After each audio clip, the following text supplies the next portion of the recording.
الحمد للہ رب العالمین والصلاة والسلام علی اشرف الانبیاء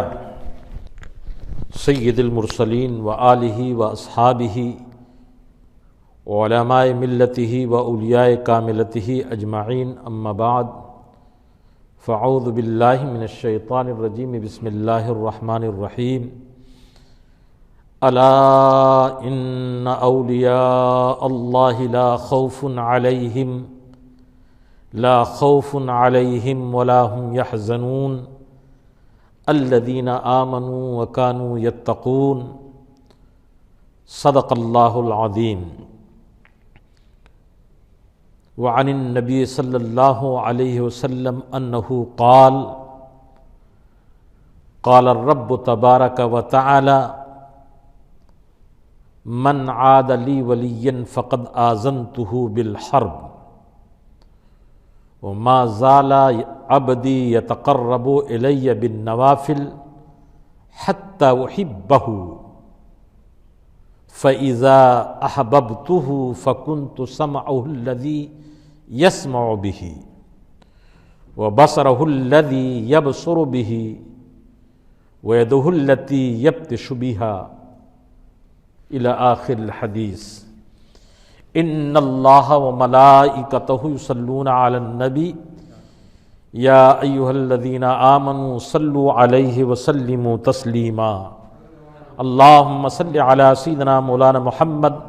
وعلى آل سيدنا مولانا محمد وآله العظيم وبارك وسلم صلاة تحب ترضى بأن تصلي عليه صلاة وسلاما عليك يا رسول الله صلاة وسلاما عليك يا حبيب الله۔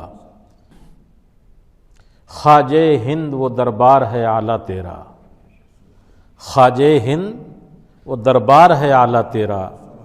کبھی محروم نہیں مانگنے والا تیرا، کبھی محروم نہیں مانگنے والا تیرا۔ تمہارے در کی کرامت یہ بارہا دیکھی اے غریب نواز، تمہارے در کی کرامت یہ بارہا دیکھی، غریب آئے اور ہو گئے غریب نواز، غریب آئے اور ہو گئے غریب نواز۔ تمہارے در سے مجھے بڑی نسبت ہے، تمہارے در سے ہمیں بڑی نسبت ہے، ہم بڑے غریب اور تم بڑے غریب نواز، ہم بڑے غریب اور تم بڑے غریب نواز۔ سبحان اللہ۔ ہم اور آپ عشق و محبت اور عقیدت و احترام کے ساتھ آج جامع مسجد طیبہ میں اس بارگاہ قدس میں عرس سراپا قدس حضور خواجہ غریب نواز رحمۃ اللہ تعالی علیہ کے نام سے حاضر و مجتمع ہیں، کہ جن کی بارگاہ کی عظمت و سطوت کا عالم یہ ہے کہ صدیاں گزر گئیں، اور اس سال یعنی رجب المرجب 6 رجب 1442 ہجری کے اعتبار سے آپ کا اختھندر نیخند عرس ہے، یعنی 800 سال گزر گئے، اور اس سلطان اولیاء کی شان اور سلطنت کا عالم یہ ہے کہ بڑے بڑے اولیاء، علماء، مشائخ، سلطان، بادشاہ، عمراء، حکام، مسٹر، تاجور اپنے سر کو جھکائے ہوئے خواجہ کے دربار میں حاضری کی سعادت پا کر کے اپنی خوش نصیبی سمجھتے ہیں۔ ہمیں اللہ تعالیٰ نے یہ توفیق بخشی کہ اس اللہ کے برگزیدہ منتخب روزگار ولی، صرف ولی نہیں بلکہ سلطان الاولیاء، خواجہ خواجگاں، نائب الرسول، عطائے مصطفیٰ حضرت خواجہ معین الدین حسن سنجری چشتی رحمۃ اللہ تعالی علیہ کی محبت کا چراغ اور ان کی الفت اور عقیدت کی روشنی میں اپنے دلوں کو مہکا بھی رہے ہیں اور چمکا بھی رہے ہیں۔ اللہ تعالیٰ اپنے حبیب کے صدقے حضور خواجہ غریب نواز اور تمام اولیاء اعظام کے در کی ہم سب کو بھی عطا فرمائے۔ ہم سب ان اللہ کے محبوب ولیوں کے در کے بھکاری ہیں، سائل ہیں، مانگنے والے ہیں، اور ہم ان کی بارگاہ میں سائل اور بھکاری بن کر کے حاضر ہوتے ہیں، اور اللہ رب العزت کے ان محبوب بندوں سے سوال کرتے ہیں تو اللہ تعالیٰ ان کے سوال کو اور ان کی دعا کو جو اللہ سے کی جاتی ہے قبول فرماتا ہے۔ عطائے رسول خواجہ ہند سلطان الاولیاء حضور خواجہ غریب نواز رحمۃ اللہ تعالی علیہ ولیوں کے اور ان مقرب بندوں کے ایسے امام ہیں کہ آج بھی ان کی امامت کا اور سیادت کا پرچم نہ صرف بر صغیر بلکہ پوری دنیا میں لہرا رہا ہے، اور ان سے محبت اور عقیدت رکھنے والے ان کی بارگاہ کا بھرپور فیض پا رہے ہیں۔ اس حیثیت سے جامع مسجد طیبہ کہ جملہ نمازی، جملہ جماعتی، جملہ مومنین سب کے سب قابل مبارکباد ہیں کہ ہزاروں میل دور اجمیر شریف راجپوتانہ راجستھان ہے، لیکن یہاں نیدرلینڈ میں ہم ان کی یاد کا چراغ جلا کر کے اپنے ایمان کی اور اپنے آنے والی نسلوں کی حفاظت کا سامان اکٹھا کر رہے ہیں۔ میں نے قرآن مجید فرقان حمید کی جس آیت کریمہ کی تلاوت کا شرف حاصل کیا وہ بہت ہی مشہور آیت مبارکہ ہے، الا ان اولیاء اللہ لا خوف علیہم ولا هم یحزنون، اور دوسری جگہ اس جماعت کا تذکرہ رب تبارک و تعالی نے ان اولیاءہ الا المتقون، کہ اللہ کے ولی اور یہ جو مقرب بندے ہیں ولی ہیں یہ متقی ہوتے ہیں، پرہیزگار ہوتے ہیں۔ پتہ یہ چلا کہ اللہ تعالیٰ جن کو ولایت کا تاج عطا فرماتا ہے تقوی و طہارت سے ان کے دل و دماغ کو روشن اور منور فرماتا ہے۔ یہاں سے ایک بات میں واضح کروں کہ اس آیت کا مطلب یہ نہیں ہے کہ ہر کوئی ولی ہے اور جو بھی متقی ہے پرہیزگار ہے وہ ولی ہی ہوتا ہے۔ یقیناً ہر ولی متقی اور پرہیزگار ہوتے ہیں، لیکن ولایت اور یہ ولی اللہ کے وہ محبوب اور مخصوص بندے ہوتے ہیں، ایک جماعت ہے کہ جن کو رب تبارک و تعالیٰ نے اپنے قرب کے لیے منتخب فرما دیا، اور یہ وہ محبوب بندے ہیں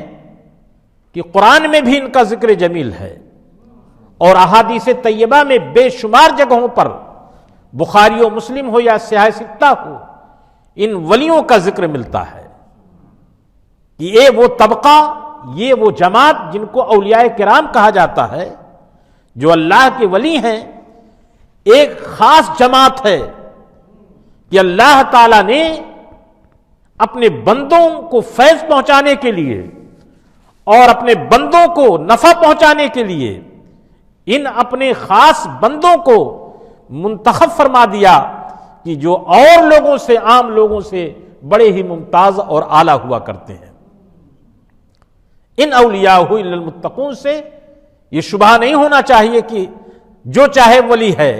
جب چاہے جو چاہے ولی نہیں، یہ وہ اللہ کا خاص عطیہ ہے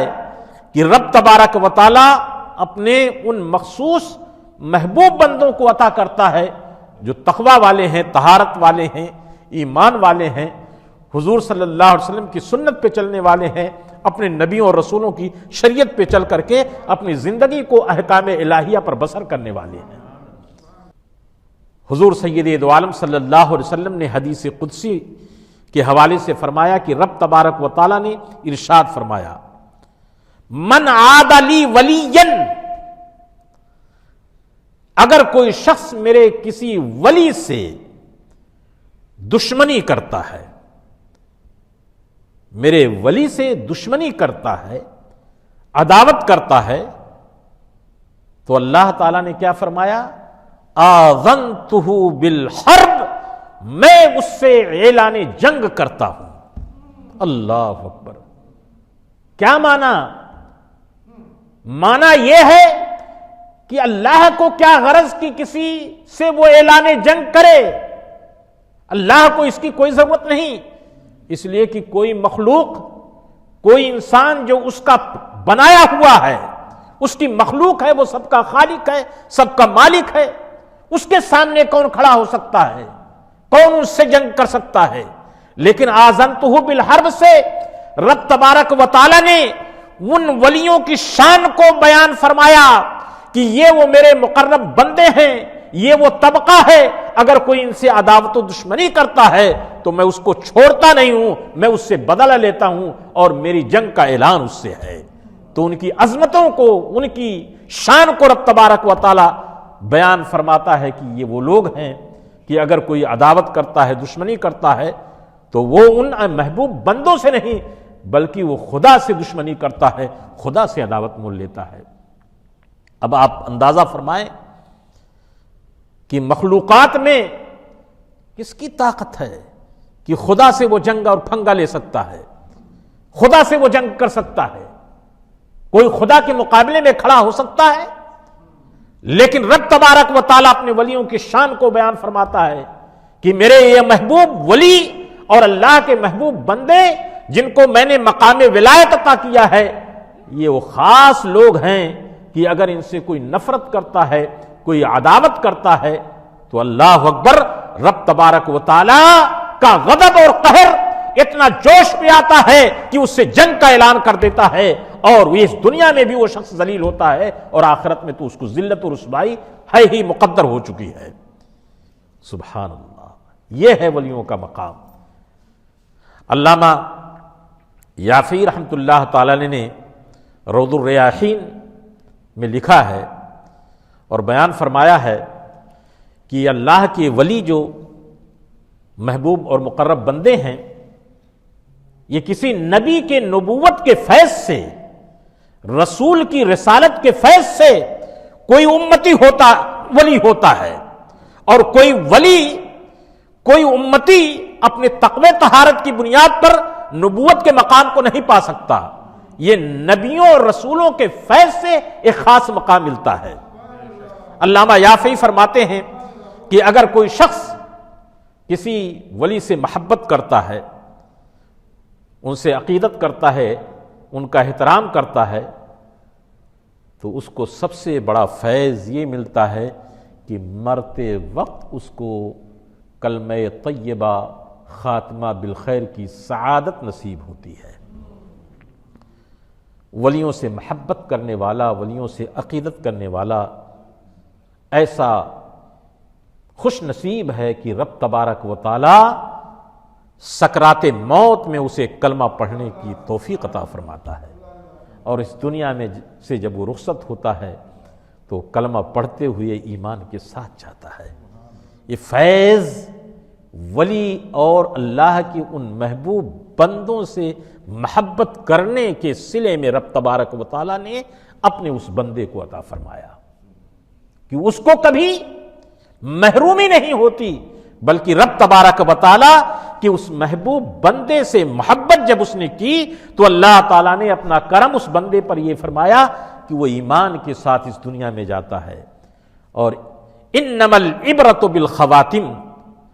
خاتمہ بالخیر ہی کا دار و مدار ہے۔ اس دنیا میں کوئی کیسا ہو، کتنا بڑا ہو، لیکن دیکھا جائے گا کہ اس کا خاتمہ کیسا ہو۔ اور انسان کو جو ولیوں سے محبت کرتا ہے مسلمان اور مومن، ان کو یہ سعادت اور یہ شرف ملتا ہے کہ رب تبارک و تعالی اسے ایمان کے ساتھ اس دنیا سے اٹھاتا ہے۔ اور ایسے بدبخت، ایسے بد نصیب جو اللہ کے ولیوں سے عداوت و دشمنی نفرت کرتے ہیں، تو ان کے لیے سب سے بڑی تباہی اور بربادی یہ ہے کہ ان کو کلمہ پڑھنا نصیب نہیں ہوتا ہے، سوء خاتمہ کا امکان ہے، الا یہ کہ اللہ رحم فرمائے اور توبہ نصیب ہو جائے، لیکن سوء خاتمہ کا امکان ہوتا ہے۔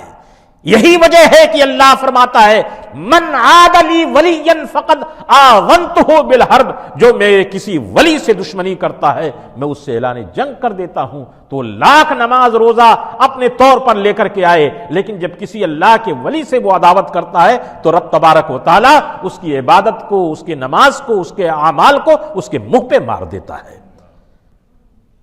اسی لیے دوستو ولیوں سے محبت یہ ایمان کی حلاوت ہے، ان کا احترام، ان کی عقیدت، یہ اسلام کا ایک بہترین خوش نصیب گلدستہ ہے۔ بہت سارے لوگ منہ بسول لیتے ہیں کہ یہ ولیوں کا ذکر کیوں کرتے ہو، اہل بیت اطہار کا ذکر کیوں کرتے ہو، صحابہ کرام کا ذکر کیوں کرتے ہو، غوث اعظم کا ذکر کیوں کرتے ہو، خواجہ غریب نواز کا ذکر کیوں کرتے ہو، مبلغ اسلام کا ذکر کیوں کرتے ہو، ولیوں کا ذکر کیوں کرتے ہو؟ ارے ظالموں، یہ ولیوں کا ذکر ہم خود اپنی طرف سے نہیں کرتے، بلکہ قرآن کے ذکر کو کرتا ہے، اور احادیث طیبہ میں اللہ کے پیارے حبیب نے ان کے ذکر کو بلند فرما دیا۔ من عاد لی ولیا فقد آذنتہ بالحرب۔ اور سنو حدیث قدسی میں کیا ارشاد فرمایا،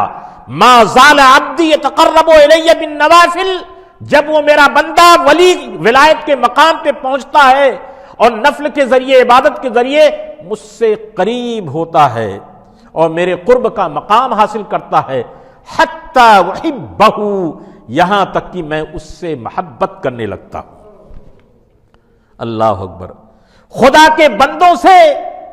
ولیوں سے محبت کرنے والے، ولیوں سے محبت کرنے والوں کو تانا دینے والوں، روکنے والوں اور ادھر ادھر کا اعتراض کرنے والوں، بولو تم خدا کی ذات پر کیا اعتراض کرو گے کہ خداوند قدوس اپنے فضل و کرم، اپنی شان خالقیت اور شان رب العزت کے ساتھ خود ان محبوب بندوں سے محبت کرتا ہے اور محبت کا اعلان بھی کرتا ہے۔ اور صرف یہی نہیں بلکہ جو اللہ کے ولی ہوتے ہیں، اعمال صالحہ اور اللہ کے احکام پر عمل کرتے ہیں، قرآن کی آیت کریمہ منطوق ہے، ان الذین آمنوا وعملوا الصالحات، یقیناً بے شک جن لوگوں نے عمل صالح ایمان کے ساتھ کیا، سیجعل لہم الرحمن ودا، تو رب تبارک و تعالی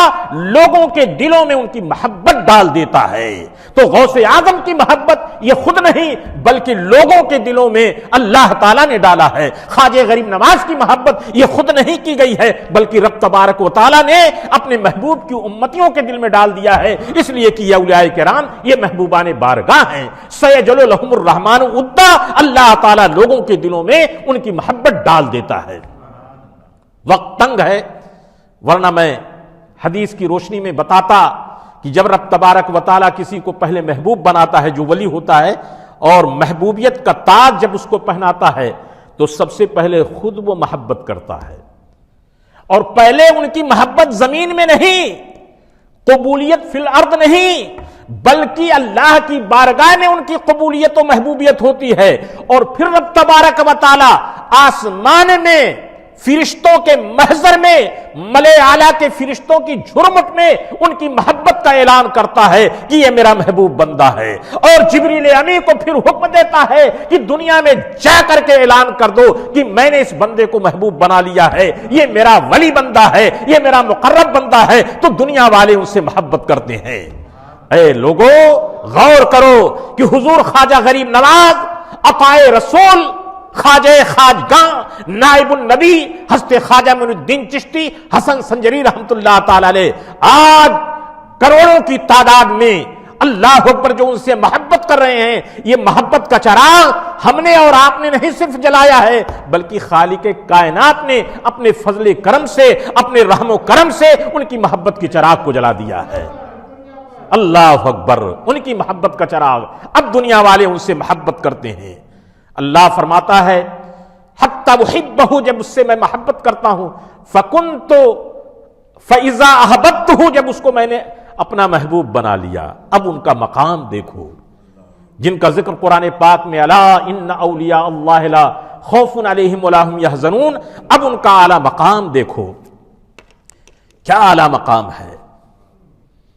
ان اولیاء الا المتقون، ان کا مقام کیا ہے، متفق علیہ، یہ بخاری کی حدیث ہے۔ اللہ خود فرماتا ہے فَإِذَا أَحْبَبْتُهُ فَكُنْتُ السَّمْعَ الَّذِي يَسْمَعُ بِهِ، تو میں اس کا کان ہو جاتا ہوں جس سے وہ سنتا ہے۔ اب اس اللہ کے ولی کے کان کی جو قوت سماعت ہے، یہ خدا کی قدرت کا مظہر ہے۔ رب تبارک و تعالیٰ نے اس کے کان میں وہ قوت سماعت عطا فرما دیا کہ اب دور و نزدیک کوئی چیز نہیں، بلکہ ایسا وہ سنتا ہے، کوئی قریب سے پکارے تب بھی سنتے ہیں، کوئی دور سے پکارے تب بھی سنتے ہیں۔ یہ تو ان محبوبوں کی بات ہے جو ولی ہیں، ان کی سماعت کا عالم یہ ہے۔ تو جو محبوبوں کا محبوب ہے، جو اللہ کا پیارا محبوب سید عالم ہے، تو ان کی قوت سماعت کا عالم کیا ہوگا کہ دور و نزدیک کے سننے والے وہ کان لالے سماعت پہ لاکھوں سلام، اس لیے کہ اسی دربار کا فیض ہی تو ولی کو ملتا ہے۔ تو جب ولیوں کی سماعت اور ان کے سننے کا عالم یہ ہے کہ اللہ کی قدرت اور اللہ کا فیض، اللہ کی رحمت، اللہ کا نور ان کا کان ہو جاتا ہے جس سے وہ سنتے ہیں۔ اب اگر کوئی مشرق میں پکارے تو مغرب میں سنتے ہیں، کوئی مغرب میں پکارے تو مشرق میں سنتے ہیں، کوئی قریب سے پکارے تب بھی سنتے ہیں، کوئی بعید سے پکارے تب بھی سنتے ہیں، ان کو جو بھی پکارے، اس لیے کہ رب تبارک و تعالیٰ نے اب ان کے اللہ اکبر، میں تفصیلات میں نہ جا کر واقعات کی تفصیل آپ کے سامنے نہ پیش کر کے آپ کو بتانا چاہتا ہوں سننے والوں کو کہ یہ اولیاء کرام کا طبقہ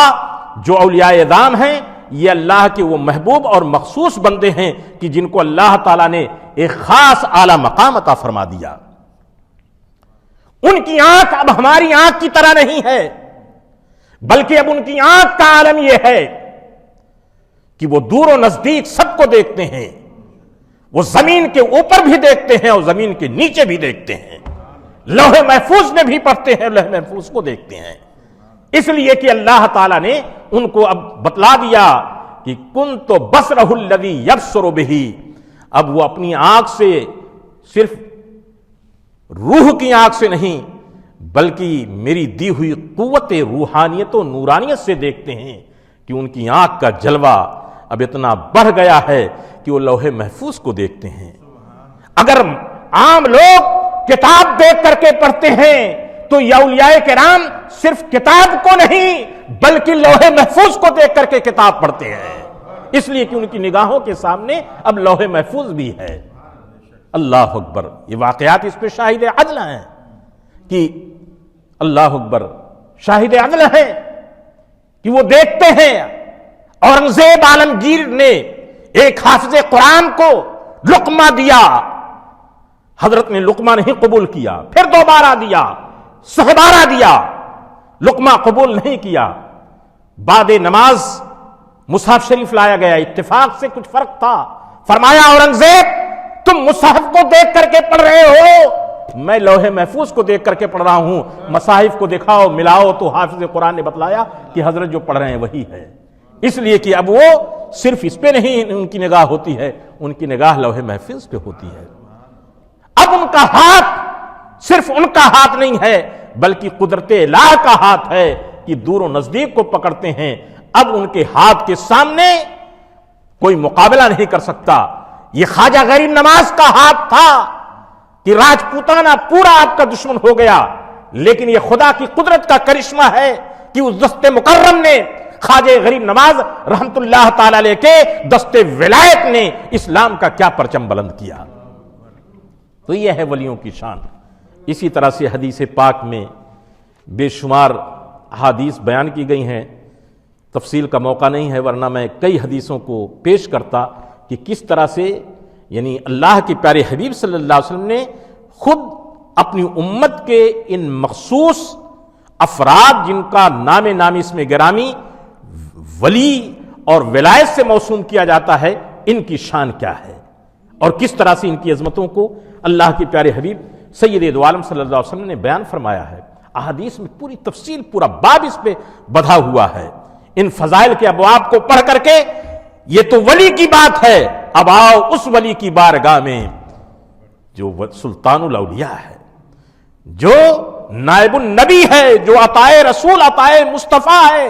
خواجہ خواجگاں ہے، اور جس کی شان ولایت کا عالم یہ ہے کہ اللہ اکبر، چار دانگے عالم میں خواجہ حضور غریب نواز رحمت اللہ تعالی علیہ کی ولایت کا سکہ چل رہا ہے اور ان کی ولایت کا ڈنکا بج رہا ہے، اس لیے کہ خواجہ غریب نواز رحمت اللہ تعالی علیہ یہ مادر ذات ولی ہیں، پیدائشی ولی ہیں۔ ماں کی طرف سے حسنی سید ہیں اور باپ کی طرف سے حسینی سید ہیں، یعنی نجیب الطرفین، یہ دونوں چشموں سے ایسے نجیب الطرفین سید ہیں کہ خالق کائنات نے حضور خواجہ غریب نواز، حضور معین الدین حسن سنجری رحمت اللہ تعالی علیہ کو ایسے خاندان میں وجود بخشا کہ جو باپ کی طرف سے بھی سید ہیں اور ماں کی طرف سے بھی سید ہیں، اور چند واسطوں سے حضرت امام موسیٰ کاظم رحمت اللہ تعالی علیہ پر آپ کا سلسلے نسب ملتے ہوئے حضور تک متصل ہو جاتا ہے، پہنچ جاتا ہے۔ یہ آل رسول، اللہ اکبر، ان کے والد بزرگوار حضرت سید غیاث الدین رحمت اللہ تعالی علیہ رضی اللہ تعالیٰ عنہ، جو اپنے وقت کے ولی کامل ہیں۔ خوارزم کی جو جنگ ہوئی وہاں سے آپ پھر خراسان آ گئے، اور حضرت حضور خواجہ غریب نواز رحمت اللہ تعالی علیہ جب 15 سال کی ہوئی ہے، کتنے سال کی ہوئی؟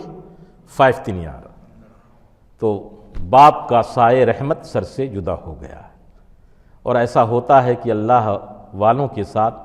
جن سے اللہ کچھ بڑا کام لیتا ہے تو بسا اوقات کہ باپ کا سایہ تو اٹھ جاتا ہے، لیکن رب تبارک و تعالیٰ اپنی رحمتوں کے سائے کو ایسا سائبان بنا دیتا ہے کہ ہر رحمت اس کے ساتھ ہو جاتی ہے۔ باپ کی وراثت سے ایک باغ اور ایک پنچکی پانی دینے کے لیے ایک چھوٹی سی مشین کہہ لیجئے، کنواں کہہ لیجئے، ملی۔ حضور خواجہ غریب نواز رحمت اللہ تعالی علیہ بچپن ہی سے تعلیم میں، تعلم میں، سب میں لگے ہوئے تھے۔ جب باپ کی وراثت سے یہ ملی تو گھر کے کام کو چلانے کے لیے باغ کی ریکھ دیکھ بھی کرتے تھے۔ ایک بزرگ آئے، ابراہیم قندوزی رحمت اللہ تعالی علیہ، اور آپ کے باغ میں جب آئے تو حضور خواجہ غریب نواز رحمت اللہ تعالی علیہ عین یہ شباب کا عالم ہے، 15واں سال، آپ نے بڑی محبت سے عقیدت کے ساتھ حضرت کی بارگاہ میں انگور، اللہ اکبر، انگور کو پیش کیا۔ نظر اٹھی اور خواجہ اجمیر، ابھی تو اجمیر کی نسبت تو نہیں ہے، حضور خواجہ معین الدین حسن چشتی رحمت اللہ تعالی علیہ کے پیشانی پر جب نگاہ پڑی تو سمجھ لیے کہ یہ وہ شہباز ولایت ہے کہ اللہ تعالیٰ ان سے بہت بڑا کام لے گا۔ آپ نے اپنے زنجبیل سے کچھ نکال کر کے منہ میں لگایا اور پھر کہا کہ بیٹا کھا لو۔ خواجہ اجمیر رحمت اللہ تعالی علیہ نے جیسے اس کو منہ میں رکھا، دل میں محبت الہ، توحید کی عشق کی آگ بھڑک اٹھی۔ مادر ذات تو ولی تھے ہی، لیکن عشق الہ کی آگ جو تھی وہ بالکل بھڑک اٹھی، اور آپ نے اسی بے خودی کے عالم میں اجازت لے کر کے باغ کو بھی فروخت کر دیا، جائیداد کو بھی فروخت کر کے فقراء اور مساکین اور فی سبیل اللہ تقسیم کر کے تحصیل علم کے لیے آ گئے۔ تحصیل علم کے لیے پہلے دور دراز علماء مشائخ سفر کرتے تھے علم حاصل کرنے کے لیے۔ بزرگوں کے حالات میں آپ پڑھو تو یہ گھروں کو چھوڑ کر کے، اپنے وطن کو چھوڑ کر کے، آرام کو چھوڑ کر کے سفر کیا کرتے تھے، تب جا کر کے کہیں علم ملتا تھا۔ علم ایک نور ہے، العلم نور یخرج منہ النور، علم ایک روشنی ہے۔ اور جو علماء نے ماتریدیہ نے بیان کیا ہے کہ علم ایک ایسی روشنی اللہ تعالیٰ دل میں پیدا کر دیتا ہے کہ جب کوئی سوال کرتا ہے، مجہولات جو چیزیں ہمیں نہیں معلوم ہے، تو اس نور علم کی روشنی سے وہ چیز منکشف ہو جاتی ہے۔ لیکن یہ اللہ کا علم، یہ اللہ کا نور ہے، اور یہ ایسے نہیں بلکہ مشقت سے ملتا ہے، محنت سے ملتا ہے، خدمت سے ملتا ہے، اور حضور صلی اللہ علیہ وسلم کی بارگاہ سے ملتا ہے، وہاں سے فیض سے ملتا ہے، مشقت کرنی ہوتی ہے، درویشی سے ملتا ہے۔ فقیری کی صفت سے ملتا ہے، زندگیاں کھپانی پڑتی ہیں۔ آج بڑے بڑے علماء، مشائخ، یہ ائمہ، محدثین، یہ مفسرین، آپ ان تمام بزرگوں کی، علماء کی، مشائخ کی، مفسرین کی، محدثین کی، سب کی تاریخ کو پڑھو، پوری زندگیاں گزر گئیں۔ اور کمال تو یہ ہے کہ پوری زندگی گزرنے کے بعد بھی ان اولیاء علماء ہوتے ہیں، اس لیے کہ کوئی ولی جاہل نہیں ہوتا، بلکہ وہ معرفت کا شہسوار ہوتا ہے، وہ بہت بڑے علامہ، بہت بڑے عالم، بڑے محدث، خود حضور خواجہ غریب نواز رحمۃ اللہ تعالی علیہ، ہم ولی ضرور کہتے ہیں ایک مخصوص معنی میں، لیکن سب سے بڑے اپنے وقت کے امام العلماء ہیں۔ اور یہی میں بتلا دوں کہ حضرت خواجہ غریب نواز رحمۃ اللہ تعالی علیہ بڑے بڑے علماء سے نحو کو، صرف کو، معانی کو، بدیع کو، علم کلام کو، فقہ کو، اصول فقہ کو، حدیث کو، اصول حدیث کو، تفسیر کو، اصول تفسیر کو، علوم متداولہ دینیہ کے جتنے بھی اہم فن ہو سکتے ہیں سب کو آپ نے حاصل کیا، باضابطہ پڑھا۔ اور سیر العارفین میں لکھا ہوا ہے، بزرگوں نے کتابوں میں لکھا ہے کہ 3 سال تک مدینہ طیبہ میں حضرت خواجہ غریب نواز رحمۃ اللہ تعالی علیہ نے حدیث پاک کا درس دیا ہے۔ صرف ان کی درویشی نہیں اور صرف ان کی یہ ولایت جو مخصوص معنی میں ہے وہ نہیں، بلکہ اللہ ان محبوب بندوں کو علم کی وہ دولت عطا فرماتا ہے، اس لیے کہ بغیر علم کے خدا کی معرفت ہو ہی نہیں سکتی۔ تو ان بزرگوں نے، آپ حضور غوث اعظم رضی اللہ تعالیٰ عنہ کے سلسلے میں تو پڑھتے ہی رہتے ہیں کہ کتنی مشقت انہوں نے اٹھائی جیلان سے آ کر کے بغداد، اور خود حضور غوث پاک نے جو فرمایا درست العلم حتی صرت قطبہ، میں علم دین کو پڑھتا رہا، پھر اللہ تعالیٰ نے اپنے فضل سے مجھے قطبیت کا مقام عطا فرمایا۔ تو اسی طرح سے جتنے بھی اولیاء کرام ہیں، یہ علم، چاہے ان کو یہ علم وحبی ہو یا علم لدنی ہو، یہ مشقت کرتے ہیں، علم قرآن کو حاصل کرتے ہیں، علم شریعت کو حاصل کرتے ہیں، اور رسول اللہ کی بارگاہ کا فیض لے کر کے اس علم میں ماہر ہوتے ہیں۔ ہر علم کو پڑھا اور متواتر پڑھتے رہے۔ پھر جب علم ظاہری کو آپ نے پڑھ لیا تو علم باطنی، 2 علم ہے، ایک تو علم شریعت ہے، یہ احکام الہیہ جو قرآن و حدیث کی روشنی میں جس پہ عمل کیا جاتا ہے، اس کو علم شریعت کہا جاتا ہے، اور ایک علم باطنی ہے، علم روحانی ہے، جسے علم طریقت کہا جاتا ہے۔ علوم طریقت جو ہے یہ ولیوں کی بارگاہ سے ملتا ہے، یہ علم شریعت جو ہے یہ درسگاہ میں ملتا ہے، اور علم طریقت جو ہے یہ خانقاہ میں ملتا ہے، اولیاء کرام کی بارگاہ سے ملتا ہے، کہ جہاں ظاہر بھی سنورتا ہے اور باطن بھی سنورتا ہے۔ اب علم طریقت کی طرف آئے تو قصبہ ہرون میں حضرت خواجہ عثمان ہارونی رحمت اللہ تعالی علیہ کے ساتھ 20 سال تک آپ کی خدمت میں رہے حضرت خواجہ اجمیر رحمت اللہ۔ اب میں ان کے علم دین، علم شریعت کے بعد علم طریقت میں جو ان کی محنت ہے اور جو ان کی ریاضت ہے اور جو ان کی مشقت ہے، اور انہوں نے جس اخلاص و للہیت کے ساتھ رسول اللہ صلی اللہ علیہ وسلم کے دین کے پھیلانے کے لیے، اور پھر جو ان کو مقام ملنا تھا، تو خالق کائنات نے اس ہیرے کو اس طرح سے تراشا بھی اور اس کے لیے ذرائع و اسباب بھی پیدا فرمائے۔ 20 سال تک خواجہ عثمان ہارونی رضی اللہ تعالیٰ عنہ، جو آپ کے پیر و مرشد، جن سے آپ بیعت ہوئے، 20 سال تک آپ کی گٹھری، آپ کا بخچہ، آپ کی زنجبیل، آپ کا تاس، آپ کا سامان، جہاں جہاں وہ جاتے لے کر کے پھرتے رہتے تھے۔ اور پھر ریاضت، مجاہدہ، جب حضرت خواجہ عثمان ہارونی رحمت اللہ تعالی نے دیکھا کہ میرا یہ چہیتا مرید اب بالکل علم سلوک اور علم طریقت کے اس مقام پہ فائز ہو گیا ہے، تو آپ نے خلافت سے سرفراز فرمایا، اور بہت لمبے ریاضت اور مجاہدے کے گزارنے کے بعد فرمایا، بیٹا قرآن شریف کی تلاوت کرو، نفل پڑھو، سورہ اخلاص 1000 مرتبہ پڑھو، اور آپ نے آپ کے سر پر کلاه مبارک کو رکھا، کہا بیٹا دیکھو کیا دیکھتے ہو؟ تو فرمایا کہ میں 7 آسمان کے اوپر دیکھتا ہوں۔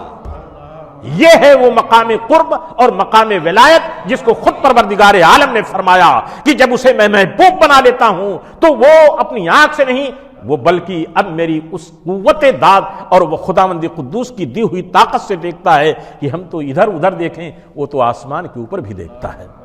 بیٹا معین الدین نیچے دیکھو، فرمایا ساتوں زمین کے نیچے بھی دیکھتا ہوں۔ ایسا جب مقام معرفت ہوا اور سینے سے لگایا، المختصر کر کے میں عرض کر رہا ہوں کہ سینے سے لگانے کے بعد اب وہ منزل آ رہی ہے، اس لیے کہ خواجہ اجمیر کو، حضور خواجہ غریب نواز رضی اللہ تعالیٰ عنہ کو اب وہ کام کرنا ہے، شرک، بت پرستی، کفر، ظلم، عدوان، جہاں بربریت، جہاں چھوت چھات، جہاں ایک دوسرے کو نیچے دکھانا، ایک دوسرے کی توہین کرنا، تحقیر کرنا، چھوت چھات کا ماحول تھا، اس ماحول میں جا کر کے خواجہ اجمیر رضی اللہ تعالیٰ عنہ کو دین کی روشنی کو پھیلانا ہے کہ صبح قیامت تک وہاں دین کا پرچم انشاءاللہ بلند ہوتا رہے گا۔ اور جس دھرتی اور جس سرزمین کے لیے میرے آقا نے فرمایا تھا کہ ہند سے مجھے عشق کی خوشبو آ رہی ہے، منازل کو طے کرتے ہوئے، بغداد ہوتے ہوئے جب آپ مکہ مکرمہ حج کے لیے گئے اور حج سے جب فارغ ہوئے تو حتیم کعبہ میں پہنچنے کے بعد آپ کے پیر و مرشد نے بارگاہ مولا میں عرض کیا کہ اے پروردگار عالم، میں تیرے بندے معین الدین کو تیرے سپرد کرتا ہوں۔ اللہ اکبر! خالق کائنات نے محبوبیت کا جام عطا فرمایا اور قبولیت کا انعام عطا فرمایا۔ پھر بارگاہ مولا سے اذن لے کر کے جب مدینہ طیبہ زاد اللہ شرفہ بارگاہ رسول میں پہنچے، وہ بارگاہ، وہ اعلیٰ بارگاہ، وہ اعلیٰ کرسی کہ جس کرسی کے نیچے ساری کرسی ہیں، کرسی سے اونچی کرسی اس اعلیٰ در کی ہے، ہر کرسی سے اونچی کرسی اس پاک در کی ہے۔ وہ پاک در کہ شجر و حجر سلام کو حاضر ہیں السلام، ہر خشک و تر سلام کو حاضر ہیں السلام۔ یہ بارگاہ مولا، یہ بارگاہ رسول کہ چاند شمس و قمر سلام کو حاضر ہیں السلام، خشک و تر سلام کو حاضر ہیں السلام، شاہ و گدا حاضر ہیں بارگاہ میں الصلاۃ و سلام۔ ارے شاہ و گدا کی بات کیا ہے، یہ وہ بارگاہ قدس ہے کہ 70,000 صبح ہیں، 70,000 شام، صبح و شام ملائکہ کی ڈیوٹی لگا دی گئی ہے، میرے محبوب کی بارگاہ میں تم حاضر ہو۔ اب اس بارگاہ میں کوئی جاتا ہے تو مچل کر کے اس کو کہنا ہی پڑے گا جو امام عاشقاں اعلیٰ حضرت مجدد دین و ملت نے کہا، سب کچھ ریاضت و الفت اور ریاضت و مجاہدہ، حج و عمرہ اور ان ارکان و مناسک کی تمام الفتوں کو تم پا چکے ہو، لیکن اب ایک ایسے کیف کو پانے کے لیے اس بارگاہ میں چلو، اس طرف چلو کہ حاجیو آؤ شہنشاہ کا روضہ دیکھو، کعبہ تو دیکھ چکے، کعبے کا کعبہ دیکھو، یہاں تو زمزم ہے، وہاں ساقی کوثر جناب محمد رسول اللہ روح لہ الفدا صلی اللہ علیہ وسلم کا بارگاہ ساقی کوثر کا دربار ہے۔ تو یہ تو ہمہ شمہ کی بات ہے، لیکن جب ان کا خود فرزند روحانی جس کے ذمے اور جس کے سر پہ آج تاج خواجگی رکھی جانے والی ہے، جب وہ عشق و محبت کے ساتھ اپنے نبی کی بارگاہ میں حاضر ہوا تھا تو ملائے اعلیٰ کے فرشتے آج بھی شاہد ہیں، قیامت کے دن یہ عقدہ کھل سکتا ہے، اور خالق کائنات نے جو محبوبیت اور مقبولیت کا مقام عطا فرمایا ہے اس کو چشم حیرت سے تم پڑھو نا، دیکھو کہ خواجہ خواجگاں کا اعلیٰ مقام کیا ہے۔ بارگاہ رسول میں جب پہنچے تو آپ کی پیر و مرشد نے کہا، بیٹا یہ بارگاہ ہے، سلام عرض کرو۔ اپنے نبی کی بارگاہ میں جب انہوں نے سلام کیا تو سبحان اللہ، سلام کا تو جواب ملا ہی، اور فرمایا گیا پیارے آقا کی بارگاہ سے ارشاد کیا گیا، وعلیکم السلام یا قطب المشائخ، تم پر سلام ہو اے مشائخ کے قطب۔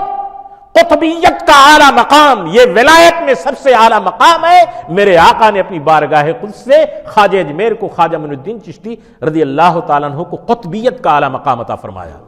یہ تصوف اور سلوک کی کتابوں میں سب لکھا ہوا ہے، آپ پڑھو تو آپ کو اندازہ ہوگا۔ یہ سلوک، یہ مجاہدہ، یہ ریاضت، یہ درجات ہیں، ولایت کے مقامات ہیں، اور ان مقامات سے چلتے چلتے جب واصل بارگاہ مولا ہوتا ہے تو سب سے اعلیٰ مقام قطبیت کا ہوتا ہے، اور ایک وقت میں قطب 3 ہوتے ہیں یا 5 ہوتے ہیں یا زیادہ سے زیادہ 7 ہوتے ہیں۔ پھر ان 7 میں جو سب سے سینئر ہوتا ہے، علم میں، وجاہت میں سب سے بڑا ہوتا ہے، اسی کو غوثیت عظمیٰ کا مقام دیا جاتا ہے، وہ غوثیت عظمیٰ کا مقام دیا جاتا ہے۔ تو خواجہ اجمیر صرف ولی سلطان الاولیاء نہیں ہیں بلکہ قطبیت کی والا شہسوار ہیں، شہباز ولایت ہیں کہ میرے آقا نے ان کو قطبیت کا مقام دیا ہے۔ اس لیے کہ قطب اسے کہتے ہیں کہ اب عالم روحانیت کے تمام معاملے ان کے دست پاک میں رکھ دیے جاتے ہیں۔ پیارے آقا جناب محمد رسول اللہ صلی اللہ علیہ وسلم کی بارگاہ سے آپ کو یہ عطا کیا گیا۔ اب میں اپنی بات کو سمیٹتے ہوئے عرض کرتا ہوں کہ یہ پہلا حج ہوا تھا، دوسری مرتبہ آپ تنہا آئے تھے حضور کی بارگاہ میں اور کعبہ مقدسہ مکہ مکرمہ، تو میرے آقا جناب محمد رسول اللہ روح الفدا صلی اللہ علیہ وسلم اسی بارگاہ سے سب کو تقسیم ہوتا ہے۔ لوگ یہ سمجھتے ہیں کہ شاید ایسے ہی نہیں، اسی بارگاہ سے سب کو تقسیم ہوتا ہے، اور علماء نے اس کو لکھا ہے، بڑی تفصیل کے ساتھ لکھا ہے کہ آج بھی غار حرا میں جو میٹنگ ہوتی ہے روحانیت کی، جس کی صدارت حضور غوث پاک کرتے ہیں، وہاں قطب اقطاب جن کے ذمے ڈیوٹی لگی ہوتی ہے، اور یہ جو روحانیت کے تاجور ہوتے ہیں ان کی جو ڈیوٹی ہوتی ہے وہاں غار حرا میں حضرت غوث اعظم رضی اللہ تعالیٰ عنہ کی سیادت میں ہوتی ہے، اور پھر کبھی کرم آقا فرماتے ہیں تو سب کے سر حضور کے قدم مبارک کے نیچے ہوتے ہیں، اور غوث اعظم رضی اللہ تعالیٰ عنہ کا سر پاک، آپ کا شولڈر حضور کے قدم مبارک کے ہوئے۔ اس کو قصید غوثیہ میں خود حضرت غوث پاک نے فرمایا ہے۔ تو یہ اعلیٰ مقام تو اب اللہ کے پیارے حبیب صلی اللہ علیہ وسلم نے حضرت خواجہ اجمیر حضور خواجہ غریب نواز رحمۃ اللہ تعالی علیہ کو جو یہ مقام عطا فرمایا اور ہندوستان کی سلطنت آپ کو عطا فرمائی، اسی لیے حضرت خواجہ اجمیر کو نائب النبی فی الہند کہا جاتا ہے۔ کیا کہا جاتا ہے؟ حضور کے نائب ہندوستان میں، خاص کر اسپیشل طور پر یہ عطائے رسول ہیں کہ اللہ تعالیٰ نے ان کو عطا کیا ہے ہندوستان کی خواجگی، ہندوستان کی سلطنت، خاص طور پر اس لیے کہ حضور کی نگہ رسالت و نبوت میں جو ہندوستان کا معاملہ تھا، میرے آقا دیکھ رہے ہیں کہ اس کو سدھارنے کے لیے کسی معین الدین کی ضرورت ہے۔ خواجہ اجمیر رضی اللہ تعالیٰ عنہ کو اللہ کے پیارے حبیب نے ڈیوٹی پہ لگایا اور فرمایا، یہ تفصیل آپ سنتے رہتے ہیں علماء اور مشائخ سے تقریروں میں آپ کے ذہن کو اجمیر کی اس دھرتی پہ لے جانا چاہتا ہوں کہ سبحان اللہ، حضور غوث پاک رضی اللہ تعالیٰ عنہ کی بارگاہ کا بھی فیض آپ کو ہے، مشائخ علماء جو پہلے گزرے ان کی بارگاہ کا فیض ہے۔ آپ بغداد آئے، بغداد سے پھر ہوتے ہوئے آپ خراسان، سیستان، اور پھر خواجہ اجمیر رضی اللہ تعالیٰ عنہ غزنی آئے جو داتا حجویر رحمۃ اللہ تعالی علیہ کا وطن معلوف ہے۔ پھر وہاں سے حضرت داتا حجویر رحمۃ اللہ تعالی علیہ کے بارے میں پھر آپ لاہور تشریف لائے جہاں داتا حجویر رحمۃ اللہ تعالی علیہ تشریف فرما ہے، پہلے کے بزرگ ہیں، وہاں آپ چلہ کش ہوئے، وہاں سے آپ نے فیض لیا اور لاہور کی سرزمین کو آپ نے اپنے قدم ناز سے مشرف فرمایا، اور پھر آپ دلی تشریف لائے۔ دلہی یہ بادشاہ ہے، اس بادشاہوں کا زمانہ تھا، پھر دلی سے آپ ڈائریکٹ اجمیر شریف، یہ دلی اور پھر راجپوتانہ جس کو آپ راجستھان آج کہتے ہیں، تو اس زمانے کے اعتبار سے 800 سال پہلے راجستھان راجپوتانہ جو ہے یہ رواج کے اعتبار سے، رجواڑوں کے اعتبار سے، راجاؤں کے اعتبار سے انڈیا میں گریٹ انڈیا یہ کہتے تھے، بہت ہی اعلیٰ مقام تھا، رسم کے اعتبار سے، رواج کے اعتبار سے بادشاہ مختلف تھے، اور اس زمانے کا جو راجستھان کا راجپوتانہ کا جو بادشاہ تھا اس زمانے کا پرتھوی راج تھا جس کا بڑا سکہ چلتا تھا، خواجہ اجمیر کو پورا نقشہ دے دیا گیا تھا، اور حضور کے بتائے ہوئے ڈائریکشن پر حضرت خواجہ اجمیر 40 درویشوں کے ساتھ فقراء اولیاء کرام جو حضرت خواجہ کے مریدین تھے، خواجہ کے تلمیذ تھے، خواجہ اجمیر رضی اللہ تعالیٰ عنہ کے شاگرد تھے، فیض پانے والے تھے، آپ تشریف لائے 40 درویشوں کے ساتھ اجمیر جب پہنچے، اور پھر جب آپ نے مرکز بنایا، اور مرکز بنانے کے بعد اسلام کا کام، یہ لوگ کہتے ہیں کہ اسلام معاذ اللہ آج بھی یہ اسلام کے ساتھ کتنا بڑا ظلم لوگ کرتے ہیں، تاریخ کو مسخ کرتے ہیں، ہسٹری کو مسخ کرتے ہیں، کلچر کو ختم کرتے ہیں۔ اسلام تو سلامتی کا دین ہے، اسلام تو امن کا دین ہے۔ بھلا بتاؤ کہ خواجہ اجمیر کے پاس کون سی فوج آئی تھی؟ وہ تو درویش تھے، وہ اپنے رب کو یاد کرنے والے تھے، محبت تقسیم کرنے والے تھے، لیکن یہ اللہ کی طرف سے جو ان کو ڈیوٹی دی گئی تھی خواجہ اجمیر کی سیادت و قیادت میں یہ عشق مصطفیٰ صلی اللہ علیہ وسلم کا چراغ اور محبت کی روشنی لے کر کے آئے ہوئے تھے۔ پورا رجواڑا، پورے راجے، پرتھوی راج، سب کے سب کہاں سے یہ آ گئے؟ اور اپنے اعتبار سے معاذ اللہ ان خواجہ اجمیر کے ساتھیوں کو ملچ کہتے تھے۔ کہاں سے آ گئے؟ ٹوپی، داڑھی لمبی، یہ نماز پڑھتے ہیں، رکوع کرتے ہیں، سجدے، کہاں سے ہماری سرزمین میں آ گئے؟ ارے یہ کیا کر دیے؟ برداشت نہیں ہوا۔ اور جب برداشت نہیں ہوا تو ظاہر سی بات ہے کہ جو جابر ہوتا ہے، طاقتور ہوتا ہے، اپنے کمزوروں پر اپنے پاور کو، اپنی قوت کا مظاہرہ کرتا ہے۔ مظاہرہ یہ کیا سب سے پہلے کہ ایک جگہ بیٹھے ہوئے تھے، 40 لوگ تھے، خواجہ اجمیر رضی اللہ تعالیٰ عنہ، کہا ہٹو ہٹو، یہاں بیٹھنے کی جگہ نہیں ہے، گیٹ آؤٹ، بھاگو یہاں سے۔ یہاں تو راجا کے جو جانور ہیں، اونٹ وغیرہ، راجستھان میں اونٹ کیمل وغیرہ چلتا ہے، یہ اونٹ بیٹھتے ہیں، ان کے لیے یہ جگہ خاصی اسپیشل ہے، کہاں تم لوگ بیٹھ گئے؟ اٹھا دیا۔ یہ اللہ کے ولی تشدد کا جواب تشدد سے نہیں دیتے ہیں، گالی کا جواب گالی سے نہیں دیتے ہیں، ہاتھ کا جواب ہاتھ سے نہیں دیتے ہیں۔ فرمایا کہ اچھا راجا کے اونٹ بیٹھیں گے تو بیٹھے رہیں، ان کو بیٹھنا ہی وہ بیٹھے رہیں۔ اونٹ بیٹھے اور بعد میں جب ساربان یہ اٹھانا چاہتے تھے تو اٹھ ہی نہیں رہتے، ایسا لگتا تھا کہ ان کے پیروں کو زمین نے پکڑ لیا ہے۔ مجبوراً خواجہ کی بارگاہ میں آئے، کہا یہ تو بڑا برا ہو جائے گا۔ خواجہ نے مسکرا کر کے کہا اچھا چلو ٹھیک ہے، جاؤ۔ اٹھ گئے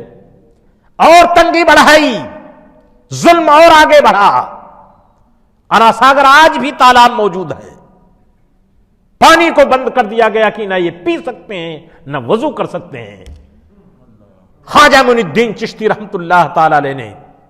آج بھی اجمیر کی دھرتی پر اناساگر کا وہ ریفر، وہ تالاب موجود ہے، اس کے ہر پانی کی لہر سے ولایت خواجہ کا آپ کو نظارہ ملے گا۔ خواجہ وجد کی کیفیت میں آئے اور کیف کی کیفیت میں آئے، اور اپنے ایک فقیر سے کہا، درویش سے، ساتھی سے کہا، لوٹا جو برتن تھا جا کر کے اناساگر کے پاس کہہ دو کہ تمہیں خواجہ نے بلایا ہے۔ ایک چھوٹا سا برتن، بڑا سا ریفیر، خواجہ کا فقیر، خواجہ اجمیر کا مرید جب اناساگر کے قریب آیا، پانی کے قریب کیا، سارا اناساگر کا پانی ایک برتن میں آ گیا، سمٹ رہ گیا، ہاہاکار مچ گیا۔ آج بھی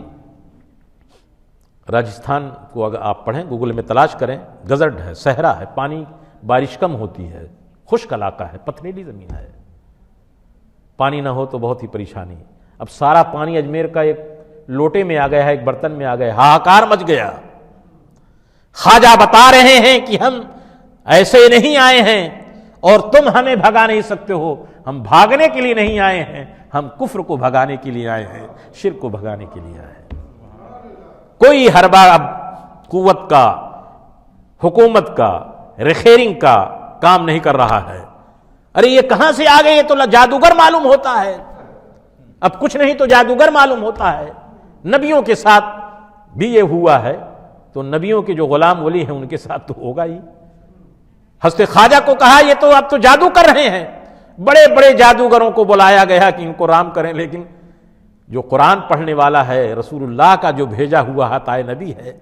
اس پہ کوئی جادو کرنے والا کوئی حملہ کر سکتا ہے؟ بڑا مشہور واقعہ آپ سنتے رہتے ہو، میں صرف تازگی کے لیے بتاتا ہوں کہ یہ عطائے رسول جو نائب النبی فی الہند ہیں، ان کی شان ولایت و شان قطبیت کو آپ دیکھو، جن کی یاد میں آپ بیٹھے ہو اور ان کی یاد سے اپنے دلوں کو آپ روشن کر رہے ہو۔ ایک بہت بڑا جادوگر ملک کا، مجوسیوں کو آپ نے مسلمان کیا، بڑے سارے واقعات موجود ہیں۔ آیا اور آسمان پہ اڑ رہا ہے، ایسا ہو سکتا ہے ریاضت کی بنیاد پر، شعبدہ بازی کی بنیاد پہ، ایسا بہت سارے نان مسلم بھی کرتے ہیں، ہو سکتا ہے، یہ ولایت نہیں ہے، کرامت نہیں ہے، شعبدہ بازی ہے۔ ادھر سے حملہ کر رہا ہے، ادھر سے حملہ کر رہا ہے، ادھر سے حملہ کر رہا ہے، کہیں سے کوئی حملہ کارگر نہیں ہوتا، اس لیے کہ خواجہ اجمیر نے حصار کر دیا تھا، سورہ اخلاص سے قرآن کے ذریعے حصار کر دیا تھا۔ کوئی ہربا کام نہیں کر سکتا. کہا ارے اب تو زمین سے حملہ نہیں ہوتا, اوپر اٹھ کر کے حملہ اوپر کیا جائے. تو جادو کے ذریعے فضا میں لہرایا اور حملہ کرنا چاہا. خواجہ اجمیر کے پائے اقدس میں جو چپل جو کھڑاؤں شریف تھی اس کو اوپر کیا, اور وہ ہوا میں لہراتی ہوئی اس کے سر کو پیٹتی ہوئی زمین پہ لا گئی. اور وہ جوگی جے پال جو ہے خواجہ اجمیر رضی اللہ تعالیٰ عنہ کے قدموں پہ گر گیا, اور اس کی سمجھ میں آ گئی بات کہ یہ نہ کوئی جادو ہے, نہ کوئی ٹونا ہے, نہ کوئی باطل ہے, یہ تو اللہ کی کوئی قدرت ہے. اور کلمہ طیبہ پڑھ کر کے اب سب کے سب مسلمان ہوتے جا رہے ہیں. آپ نے اس کا نام عبداللہ رکھا. اب میں چونکہ ٹائم میرے دوستو نماز عشاء کا ٹائم ہو رہا ہے, خواجہ اجمیر نے جو ہندوستان کی دھرتی کو توحید کے پرچم کو بلند فرمایا اور عشق رسول کے چراغ کو جو جلایا, وہ آپ کا اخلاص تھا, آپ کا علم تھا, آپ کی دعوت تھی, آپ کا مساوات تھا, غریب پروری تھی, مساوات سب کو ایک ساتھ لینے کا تھا. اور ایک آخری بات پیش کرتا ہوں کہ جس کو علماء نے بیان کیا ہے کہ خواجہ کی نگاہ میں رب تبارک و تعالیٰ نے ایمان کی اور عشق رسول کی وہ دولت وہ تاثیر عطا فرمائی تھی کہ خواجہ اپنی نگاہ سے جس کے اوپر جس کے چہرے پہ نگاہ ڈال دیتے تھے اس کا کفر ٹوٹ جاتا تھا اور مشرف باسلام ہو جاتا تھا. یہی وجہ ہے کہ خواجہ نے کہا اے لوگو, میرے نبی نے میرے آقا نے مجھ کو مدینے سے بھیجا تھا ہندوستان کہ میں ان کا کام کروں, اور زندگی بھر کام کرتے رہے. اور آپ نے فرمایا تھا جس حجرے میں آپ کا وصال ہوا کمرے کو بند کر دیا جائے. کمرہ بند ہوا, صبح جب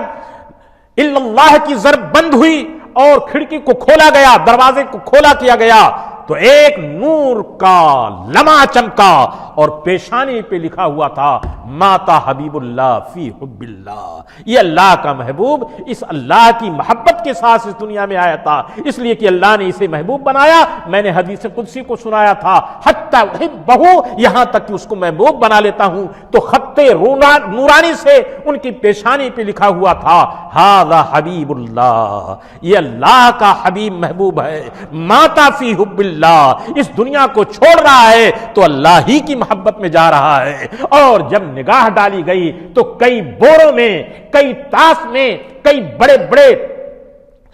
بڑی بڑی چیزوں میں دیکھا گیا تو وہ جو مشرکین اسلام لاتے تھے اور ان کی چرخی کو کاٹا جاتا تھا وہ رکھا ہوا تھا. ایک روایت کے مطابق فرمایا تھا خواجہ اجمیر نے کہ میری قبر میں ان سب کو رکھ دینا, اس لیے کہ جب قبر میں میرے آقا آئیں گے تو میں دکھا دوں گا یا رسول اللہ جس امن کا کام اسلام کا کام لینے کے لیے آپ نے مجھے بھیجا تھا میں اسی کام کے ساتھ آیا. آج خواجہ اجمیر سلطان جو ہند ہیں, خواجہ خواجگاہ ہیں, یہ کوئی لفظ کی بات نہیں ہے. ہندوستان کا کوئی راجہ ہو جائے, ہندوستان کا کوئی پرائم منسٹر ہو جائے, لیکن یہ ہند خواجہ کا ہند ہے, یہ ہند عطائے رسول کا ہند ہے, اور عطائے رسول یہ سلطان الہند ہے, انہی کی حکومت روحانیت کا ہے. یہی وجہ ہے کہ جو کوئی آتا ہے ان کی بارگاہ میں سر جھکا کر کے آتا ہے. اللہ اس بارگاہ کی بے پناہ برکت عطا فرمائے اور رحمت عطا فرمائے. اللہ کا شکر ہے کہ جامع مسجد طیبہ میں یہاں نیدرلینڈ امسٹرڈم میں ہم خواجہ اجمیر رحمۃ اللہ تعالیٰ علیہ کی محبت میں بیٹھے ہوئے ہیں اور ان کے ذکر جمیل کو یہ کر رہے ہیں. میں نے بہت ہی اختصار کے ساتھ بس چند جھلکیاں پیش کر دی ہیں. اللہ تعالیٰ اسے قبول فرمائے اور چھٹی شریف کی برکتیں عطا فرمائے. حضور قائد اہل سنت رحمۃ اللہ تعالیٰ علیہ بڑے عاشق تھے خواجہ کے. جب تک آپ مقیم وہاں تھے تب بھی جاتے تھے اور پھر وطن عزیز سے بھی آپ تشریف لے جاتے تھے اور بڑا لگاؤ تھا. حضور مبلغ اسلام رحمۃ اللہ تعالی علیہ بڑے چشتی و صدیقی مدنی سب کچھ تھے, لیکن خواجہ اجمیر کی بارگاہ کی بڑی محبت تھی. یہی وجہ ہے کہ شاید آپ لوگوں کے دلوں میں بھی خواجہ چشت کا وہ چراغ محبت جلا ہوا ہے. اللہ تعالیٰ اسے روشن فرمائے اور کل قیامت کے دن حضور غوث اعظم حضور خواجہ خواجگاہ ان اولیاء کرام کی بارگاہ میں ہمیں اور آپ کو شرف لقاء عطا فرمائے اور ان کے صدقے میں حضور کی شفاعت نصیب فرمائے. برحمتک یا ارحم الراحمین. لا الہ الا اللہ محمد رسول اللہ.